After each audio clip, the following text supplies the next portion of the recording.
ఆ పదవికి రాజీనామా చేసి ఎవరైతే సక్రమంగా పనిచేయగలరో వాళ్ళని ఆ ప్లేస్ లో పెట్టించే విధంగా చూసుకోవాలి. కానీ జగన్ గారిని, భారతి మేడంని, మిగతా వైఎస్ఆర్సీపీ నాయకుల్ని తిట్టడానికే హోంమంత్రి పదవి ఇచ్చినట్టు ఆవిడ మాట్లాడుతున్న మాటలు చూస్తుంటే చాలా సిగ్గుచేటు.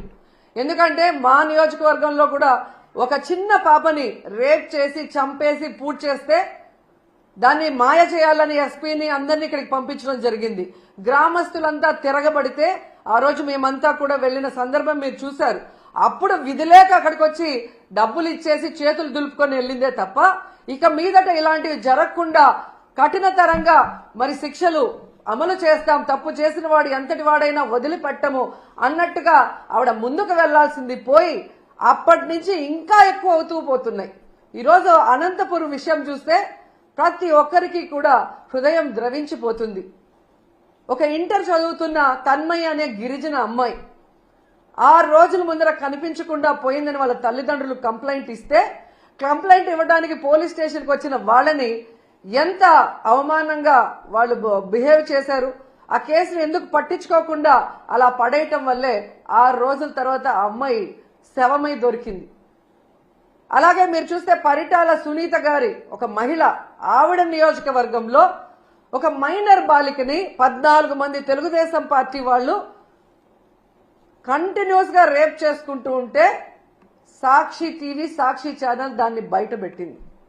వాళ్ళని అరెస్ట్ చేయకుండా ఈరోజు ఆ కుటుంబం మొత్తం ఆ ఊరు వదిలేసి వెళ్లే పరిస్థితి ఏర్పడింది. ఆడపిల్ల ప్రాణాలు తీయటం, మానాలు తీయటం వీళ్ళకి సహజమైపోయింది. దానికి హోంమంత్రి గారు అండగా నిలబడటం అనేది సిగ్గుచేటు. ఇవన్నీ జరుగుతుంటే ఎక్కడ తమ తప్పులు బయటపడతాయో అని ఈరోజు వాళ్ళు చేస్తున్న డైవర్షన్ పాలిటిక్స్ మనం ఒకసారి గమనించాలి. ఎందుకంటే ఇదే పవన్ కళ్యాణ్ గారు అధికారంలో రావటానికి ముందు మహిళలకు నేను అండగా ఉంటాను, మహిళలకు ఇబ్బందికరమైన ఏవి చేసినా ప్రభుత్వాన్ని నిలదీస్తాను, తప్పు చేసిన వారిని శిక్షిస్తానని మాట్లాడిన పవన్ కళ్యాణ్ గారు ఈ రాష్ట్రంలో ఎక్కడ మహిళలకు అన్యాయం జరిగినా ఈ రోజుటి వరకు నోరు తెరవలేదు. తప్పు చేసిన వారిని శిక్షించమని ప్రభుత్వం మీద ఒత్తిడి తీసుకురాలేదు. అది అనంతపురం అయినా, పిఠాపురం అయినా, తిరుపతి అయినా, అమరావతి అయినా ఎక్కడ ఏ మహిళకు అన్యాయం జరిగినా ఆయన పట్టించుకోకపోవడం రాష్ట్రంలో ఉన్న మహిళలందరూ కూడా గమనించాలని ఈ సందర్భంగా తెలియజేసుకుంటున్నాను.